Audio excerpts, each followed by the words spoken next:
সাগর যেরকম সারা বিশ্বের ময়লা নিজের বুকে নিয়ে পৃথিবীকে পরিষ্কার করে রাখে, মনটাও যদি এরকম করা যায়, সবার কষ্ট বুকে নিয়ে সবার মুখে হাসি ফুটাতে পারি। সুবহানাল্লাহ। জমিনের মতো স্থির হতে হবে, জমিনের মতো। একটু জোরে বলেন না, জমিন কি করে আছে? যে হাঁটছে, লাফাচ্ছে, দৌড়াচ্ছে, সূর্যের মতো প্রখর হতে হবে। সূর্য আলো দেওয়ার সময় চিন্তা করে না কে আপন কে পর, সবার জন্য দেয়। আল্লাহ আপনাকে যতটুকু দিয়েছে সেটাও সবার জন্য আপনি উন্মুক্ত করে দেন। দেখবেন আল্লাহ তাআলা আপনাকে এমন শান্তি দিবে যা আপনি কল্পনাও করতে পারেননি। এমন এমন জায়গা থেকে আল্লাহ তাআলা আপনাকে উদ্ধার করবে যা আপনি ভাবতেও পারবেন না। এমন এমন জায়গা থেকে আল্লাহ তাআলা আপনাকে নিয়ামত দিয়ে ধন্য করবেন, আপনি শুধু পেতে থাকবেন আর অবাক হতেই থাকবেন। আর বারবার আপনার শুধু একটা আয়াত মনে পড়বে, ওয়ায়ারযুকহু মিন হাইসু লা ইয়াহতাসিব।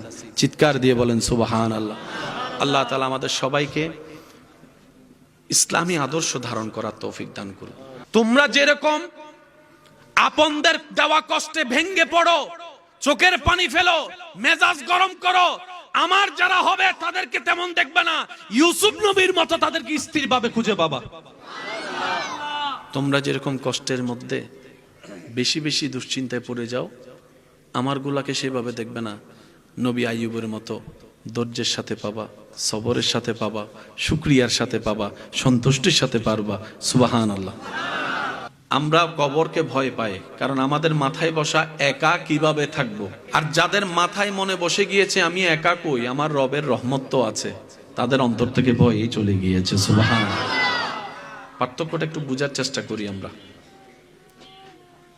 নবীজি বললেন, আল্লাহ আপনার দিদারে আমি একদিন চলে যাব, আমার পরেও কোনো নবী রাসূল আর আসবে?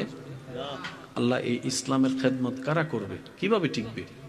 রব বলে যে আমি আল্লাহ প্ল্যানিং করে রেখেছি,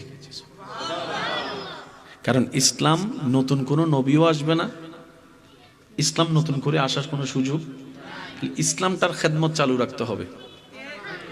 কি বলেন আপনারা, ঠিক কিনা? প্রজন্ম বাই প্রজন্ম আপনারা ব্যবসা, চাকরি, ঘর বাড়ির জন্য প্রজন্ম খুঁজেন না, যে আমার একটা প্রজন্ম দরকার যেন আমার বংশটা টিকে থাকে। নবীজি বললেন, আল্লাহ তুমি কুদরতের অধিকারী, ব্যবস্থা তুমিই করো। রব বলেন, আপনি আসার পরে, জাহিরান দুনিয়া থেকে বিদায় নেওয়ার পরে এই ইসলামের খেদমত সাহাবায়ে কেরাম আহলে বায়েতরা করবে। বুঝবেন জিনিসটা? তো সাহাবাদের তো